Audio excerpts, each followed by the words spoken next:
우리 귀한 찬양 감사합니다. 우리가 날마다 주님을 찬양하며 하나님 나라를 바라는 여러분들의 삶이 되시길 바랍니다. 우리 옆 사람들과 이렇게 한번 인사하겠습니다. 기도는 우리의 능력입니다.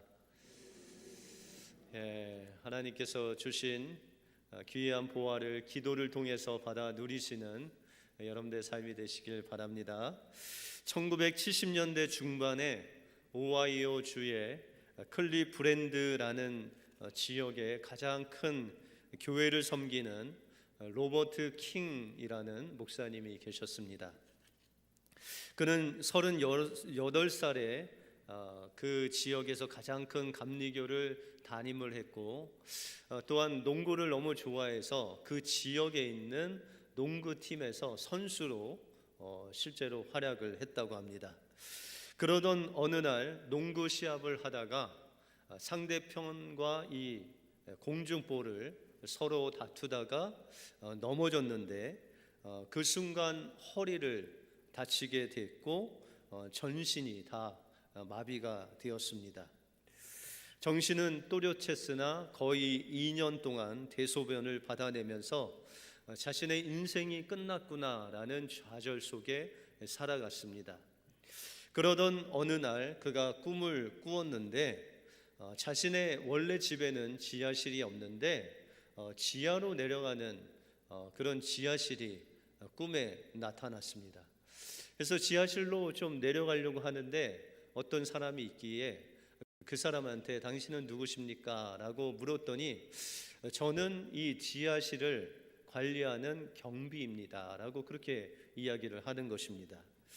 그래서 당신은 언제부터 여기에 있었습니까? 라고 했더니 옛날 목사님이 옛날부터 살던 이 집이 있을 때부터 제가 이곳에 있었습니다 라고 그렇게 이야기를 했습니다.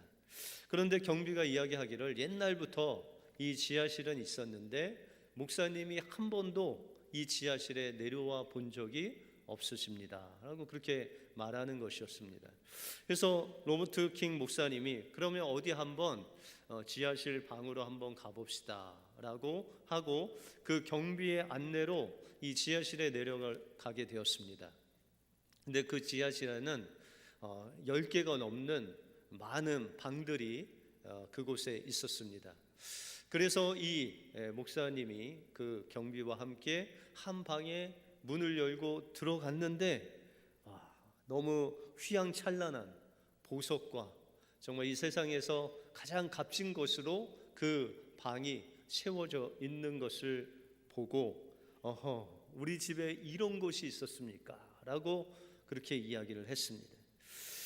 또 다른 방을 열었는데 거기도 그냥 정말 휘황찬란한 보석과 또한 정말 세상에서 가지기 힘든 물건들이 그냥 가득히 있었습니다. 그렇게 방들을 보다가 꿈에서 깨어났습니다. 목사님은 이제 그 꿈이 너무 생생하게 자기에게 기억에 남아서 그 꿈이 어떤 꿈인지를 시카고에 있는 꿈 연구소에 그 불편한 몸을 가지고 가서 문의를 했습니다. 그때 그 연구소장이 이야기하기를 목사님은 목사님의 인생이 끝났다고 생각하지만 그러나 하나님께서는 목사님 안에 한 번도 사용하지 않은 엄청난 보화가 있다는 것을 보여주신 것입니다. 목사님은 그 방을 지금부터 사용해야 된다고 말씀하고 있습니다 라는 꿈의 해석을 해주셨습니다. 그래서 로버트 킹 목사님이 집으로 돌아와서 기도했습니다. 하나님께서 저에게 주신 보화가 이토록 많은지는 정말 이제 알았습니다. 하나님, 이 보화를 사용할 수 있도록 하나님 저를 도와주십시오 하고 2년 반 동안 기도한 끝에 2년 8개월 만에 그의 몸이 완전히 회복되고 시너지라는 책을 통해서 베스트셀러 작가가 됩니다. 그 이후에 20년 동안 베스트셀러 작가로 또한 유명한 설교자로 그 주변에 있는 또한 미국에 많은 영향력을 끼치는 그런 목사님으로 목회를 하고 은퇴를 하십니다. 여러분들 로버트 킹 목사님 안에만 하나님께서 이런 보화를 주셨을까요? 여러분들 안에는 이런 보화가 없을까요? 하나님께서는 여러분들 그 안에 정말 예수 그리스도를 통해서 수많은 보화들을 여러분들 안에 주셨다는 것입니다. 그것을 우리가 사용해야 되는데 그 사용하는 방법이 바로 기도라는 것입니다. 하나님께서 우리에게 주신 그 보화를 기도로 발견하고 또한 사용할 때 하나님의 놀라운 역사가 여러분들 삶 속에 일어날 줄 믿습니다. 그 은혜로 승리하시는 여러분들의 삶이 되시길 바랍니다. 오늘 본문을 통해서 예수님께서 가르쳐 주신 기도의 내용이 무엇이고 또한 그 기도의 내용을 우리의 삶 속에서 어떻게 사용할 수 있는지 오늘 본문 말씀을 통해서 살펴보도록 하겠습니다. 먼저 예수님께서 가르쳐 주신 기도는 하나님 아버지의 이름을 부르는 기도다라고 말씀하고 있습니다. 오늘 9절에 보시면 그러므로 너희는 이렇게 기도하라. 하늘에 계신 우리 아버지여 이름이 거룩히 여김을 받으시오며 라고 말씀하고 있습니다. 우리가 하나님께 기도할 때 가장 먼저 기도할 내용이 바로 아버지의 이름을 부르는 것입니다. 여러분들이 지나가는데 여러분들의 이름을 누가 부르면은 어떻게 해야 되죠? 그냥 무시하고 지나가세요? 아니면 반응하시죠? 그 반응함으로 인해서 그분과의 관계가 맺어집니다. 만약에 그 이름 부르는 것을 완전히 외면하고 가면 그분과의 관계가 완전히 깨집니다. 그러나 이름을 불러서 친절하게 답하고 또한 이야기할 때 그 은혜의 관계가 계속 연결된다는 것입니다. 구약에 보시면 하나님께서 이스라엘 백성들이 만난 그 사건을 하나님께서 간섭하시고 또한 하나님께서 그 사건을 통해서 하나님의 능력을 이스라엘 백성들에게 맛보게 하십니다. 그리고 하나님께서 그러한 똑같은 상황이 왔을 때 그 하나님께서 주신 이름을 부를 때 하나님의 능력이 그들 삶 속에 나타내는 그런 놀라운 이름을 하나님께서 주십니다. 출애굽기 17장에 보시면 이스라엘 백성들이 물이 없어 원망할 때 하나님께서 모세를 통해서 반석에서 물이 나오게 하죠. 이 소문을 듣고 아말렉이라는 족속이 이스라엘 백성들을 공격할 때 하나님은 모세를 통해서 높은 산에 올라가서 손을 들면 이스라엘 백성들이 이기고 손을 내리면 아말렉이 이기는 그런 신기한 일들이 일어났습니다. 그래서 아론과 훌이라는 사람이 모세의 손을 끝까지 붙잡음으로 인해서 이스라엘 백성들이 승리하는 놀라운 승리를 맛보게 됩니다. 그 이후에 하나님께서 이스라엘 백성들에게 그 사건을 기념하여 주신 이름이 있는데 그 이름이 바로 여호와 니시, 나의 승리, 나의 깃발이라는 이름을 이스라엘 백성들에게 주셨다는 것입니다.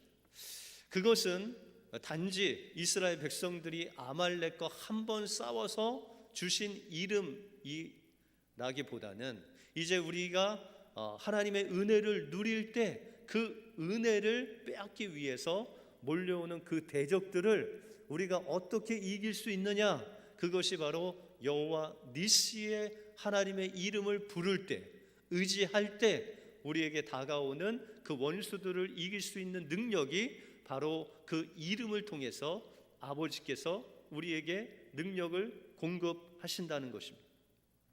우리가 출애굽기 15장에도 보시면 이스라엘 백성들이 마라라는 그런 지역에서 물이 없어서 신음할 때 물을 발견하고 그 물을 먹었는데 물이 쓴물이었습니다. 그래서 사람들이 그 쓴물을 먹고 배 아파하고 아파할 때 모세를 통해서 나뭇가지 하나를 그 물에 넣으심으로 인해서 그 물이 달게 되고 또한 그 물을 먹음으로 치료받는 놀라운 역사가 일어납니다. 그래서 하나님께서는 그 샘물을, 마라의 샘물의 이름을 주셨는데 그것이 여호와 라파, 치료의 하나님이라는 이름을 주셨습니다. 그러므로 우리가 신음하며 아파할 때 예수 그리스도의 그 십자가의 나뭇가지를 우리의 그 심령에 넣으면 주님께서 우리를 치료하시는 것입니다. 그래서 우리가 연약하고 아플 때 주님의 그 십자가를 바라보며 여호와 라파 되시는 주님의 이름을 부를 때 우리의 질병을 치료하시는 놀라운 능력이 우리에게 임한다는 것입니다. 그 외에 아브라함이 이삭을 하나님 앞에 바칠 때 하나님께서 순양을 예비하셔서 그 순양을 드린 것 같이 우리의 삶 속에 우리의 필요를 하나님 앞에 구할 때 하나님께서 미리 예비하신 그 예비된 것을 주시는 하나님이다. 그것이 바로 여호와 이레 하나님이시라는 것입니다. 이와 같이 하나님의 이름 속에는 우리를 치유하시고 우리를 대적에서 이기게 하시고 우리를 필요를 준비하시는 그 놀라우신 하나님의 능력이 그 이름 안에 내포되어 있다는 것입니다. 우리가 요엘서 2장 32절에 보시면 누구든지 여호와의 이름을 부르는 자는 구원을 얻으리라 라고 말씀하고 있습니다. 그런데 이 요엘서 2장을 보시면 하나님께서 이 하나님을 대적하는 모든 이스라엘 백성들 또한 이스라엘의 대적들을 심판하시는 날이 있다. 그 날이 바로 여호와의 날이라 라고 말씀하고 있습니다. 그런데 그날에 하나님께서 이 세상을 심판하시는 그날에 그 땅을 향해서 뜨거운 그 마음의 중심을 가지고 그 하나님의 백성을 긍휼히 여기시겠다라는 내용이 나옵니다. 다시 말해서 하나님께서 이 모든 나라를 또한 하나님을 대적하는 그 땅을 심판하는 그 가운데서도 주님의 이름을 부르는 그 사람들을 그 중심의 뜨거움으로 그들에게 달려가서 주님의 사랑과 긍휼로 그들을 구원하시겠다라고 말씀하고 있다는 것입니다. 그러면 하나님께서 그의 이름을 부르는 그 사람을 구원하시는데 어떤 사람을 구원하시고 있습니까?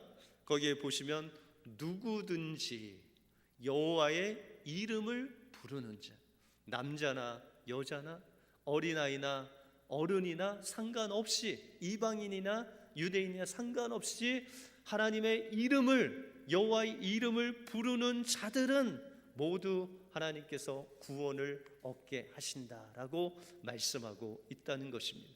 특별히 오늘 이 아버지의 이름은 원문에 보시면 아빠로 되어 있습니다. 여러분들 어렸을 때 아버지를 아빠라고 부르셨죠? 그러면 이 아빠라는 것은 그 어린아이와 아버지의 끈끈한 사랑의 관계 속에서 아빠를 부르는 모습이라는 것입니다. 6살짜리 아이가 엄마의 손을 잡고 아주 대형 마트를 갔습니다. 그런데 사람들이 그날따라 너무나도 많아서 이 여자아이가 엄마 손을 놓치고 맙니다. 이 아이가 갑자기 엄마를 잃어버려서 마음에 두려움이 옵니다. 그래서 이 여자아이가 지혜를 짜서 한 일이 뭐냐면 엄마의 이름을 부른 거예요. 그냥 엄마라고 부르지 않고 엄마 이름을 문영자라고 불렀대요. 문영자라고 크게 부르니까 엄마가 그걸 듣고 놀래서 그 딸에게 와서 야, 엄마가 그 딸을 찾는 기쁨보다 자기 이름이 온 만방에 선포된다는 그 부끄러움 때문에 야, 이 녀석아, 엄마 부르면 되지 엄마 이름을 왜 불러? 라고 혼을 냈대요. 그랬더니 그 아이가 이야기하는 말이 엄마, 이 슈퍼마켓에 엄마들이 얼마나 많은데 제가 엄마 부르면 그 엄마가 다 쳐다볼 거 아니에요. 저는 엄마가 필요한 거지 그 엄마가 필요한 게 아니에요. 그래서 엄마의 이름을 불렀어요 라고 그렇게 이야기를 했다는 것입니다. 여러분들 하나님의 이름, 그 이름을 부를 때 하나님께서는 우리가 정말 영적인 전쟁에서 신음할 때 우리를 건져주시고 질병으로 신음할 때 우리를 치료하여 주시고, 우리의 피로가 정말 사방으로 둘러싸서 정말 그 피로가 구할 때 하나님께서 여호와 이레로 우리를 채워 주신다는 것입니다. 그러면 하나님의 이름이 여러 가지잖아요. 그러면 어떤 이름을 부르면 아버지께서 여러분들에게 그 놀라운 그 여러 가지의 이름의 그 풍성한 은혜를 주실까요? 요한복음 17장 13절에 보시면 내가 저희와 함께 있을 때에 내게 주신 아버지의 이름으로 저희를 보존하와 지켰었나이다 라고 고백하고 있습니다. 여러분들, 예수님께서 이제 그 십자가를 앞두고 겟세마네 기도의 중보 기도를 하고 계시는데, 예수님께서 아버지가 주신 이름, 그 이름은 뭘까요? 예수라는 이름을, 그 아버지의 이름을 나에게 주셨다는 것입니다. 여러분들, 예수의 이름의 뜻이 뭐라고 그랬죠? 여호와는 구원이시다.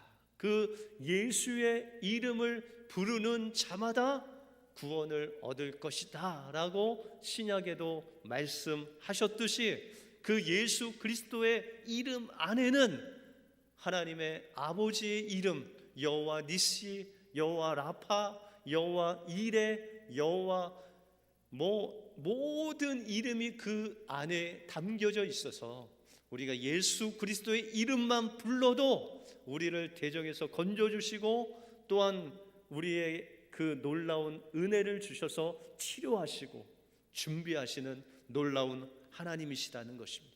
여러분들, 어렵고 힘들 때 아버지의 이름, 예수님의 이름을 부르심으로 인해서 주님께서 예비하신 그 보화를 누리시는 여러분들의 삶이 되시길 주님의 이름으로 축원드립니다. 다음으로 예수님께서 가르쳐 주신 기도는 하나님 나라를 구하는 기도입니다.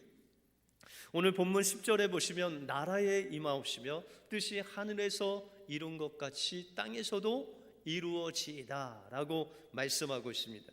유대인들의 세계관에는 이 세계가 하늘과 땅으로 이 두 가지로 구분되어 있습니다. 하늘에는 하나님이 계시고 땅에는 하나님께서 만드신 하나님의 대리자로 하나님의 그 통치를 대신 이 땅에서 통치하는 아담, 인간을 하나님께서 만드셨다는 것입니다. 그래서 아담을 가리켜서 자기 형상대로 아담을 만드셨다라고 말씀하시면서, 하나님께서는 이 아담을 통해서, 하나님의 형상으로 만든 아담을 통해서 그 하늘의 통치를 이 땅에서 대리자로, 하나님을 대신해서 통치하는 자로 아담을 세우셨다는 것입니다. 그런데 그 대리자인 이 아담이 하나님을 배반하고 하나님을 인정치 아니하고 도리어 사단의 통치에 빠짐으로 인해서 아담은 도리어 사단의 다스림을 받는 그런 사람이 되었다는 것입니다. 그래서 이 땅은 지금 하나님의 통치의 반란을 일으킨 상황이라는 것입니다.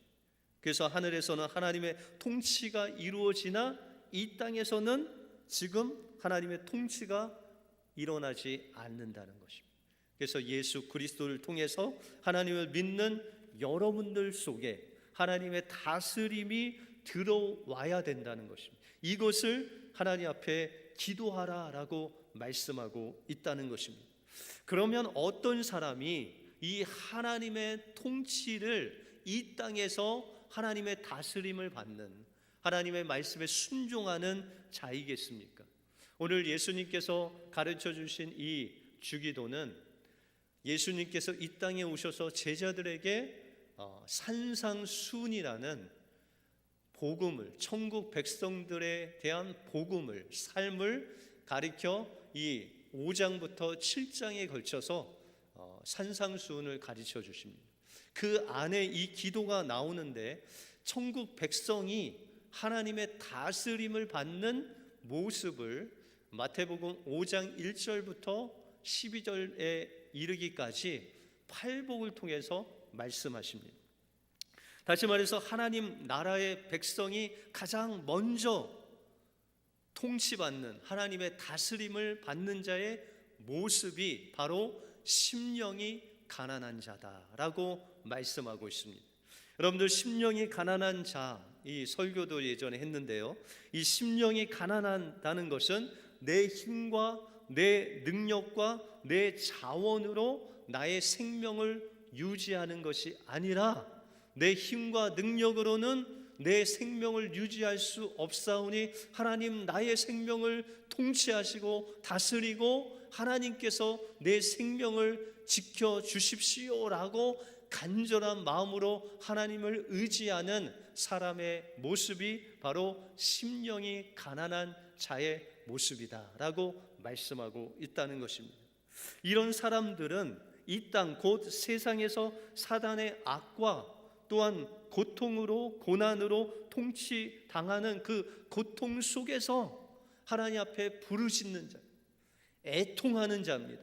그렇게 애통하고 또한 우리의 죄를 하나님 앞에 고백하면서 애통하는 자에게 하나님께서 그에게 위로를 주실 뿐만 아니라 그 심령을 다스리는 하나님의 나라가 임하는 놀라운 역사가 이 심령이 가난하고 하나님 앞에 애통하고 하나님께 나가는 자에게 이루어진다라고 말씀하고 있습니다. 또한 이렇게 하나님 나라의 통치가 이루어지는 사람의 모습의 특징이 마태복음 5장 13절에 나오는데, 마태복음 5장 13절에 보시면 너희는 세상의 소금이니 소금이 만일 그 맛을 잃으면 무엇으로 짜게 하리요? 후에는 아무 쓸데없어 다만 밖에 버리어 사람에게 밟힐 뿐이니라 라고 말씀하고 있습니다. 우리의 삶이 세상의 방식과 가치관과 또한 세상의 풍속을 쫓지 아니하고 하나님께서 말씀하시고 그 말씀대로 순종하는 그 순종을 통해서 우리가 하나님 앞에 다스림을 받는 자가 바로 이 세상의 소금의 역할을 한다라고 말씀하고 있습니다. 여러분들, 바다의 소금의 농도가 몇 프로일까요? 여러분들, 바닷물 드셔본 적 있으세요? 제가 어렸을 때 수영 배우다가 아버지가 그냥 수영 배우려면 물을 먼저 먹어야 된다 해갖고 바닷물을 먹은 적이 있습니다. 그런데 그 당시에 그 바닷물의 짠 농도는 제가 생각할 때는 물 반 소금 반 같이 느껴졌어요. 그러면은 바닷물의 농도는 몇 퍼센트일까요? 50%? 네, 그렇게 생각하면 오산이십니다. 3%라고 합니다. 이게 아주 진한 바닷물 해봤자 3.5% 정도 된다고 합니다. 그러므로 우리의 삶 속에 100명 중에 한 3명만 심령이 가난한 자가 있으면 그 공동체는 썩지 않는다. 여러분들, 우리나라가 일제 치하에 있을 때 기독교 인구가 한 2%에서 3% 사이 정도 됐다고 합니다.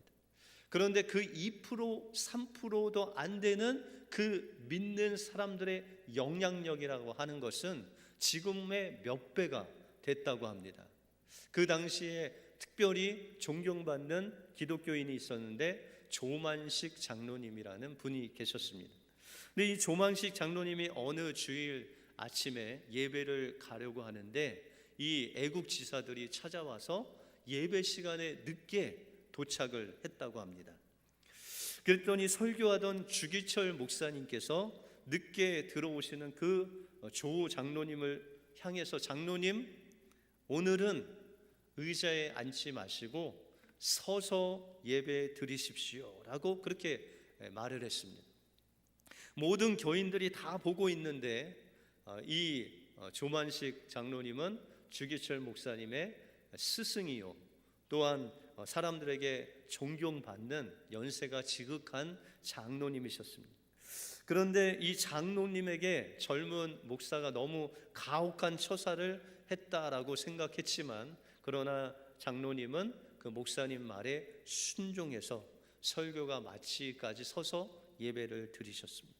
그리고 설교가 끝난 후에 주 목사님은 장로님에게 기도를 부탁했습니다. 그때 조만식 장로님은 이렇게 기도했습니다. 하나님 아버지, 이 죄인을 용서하여 주십시오.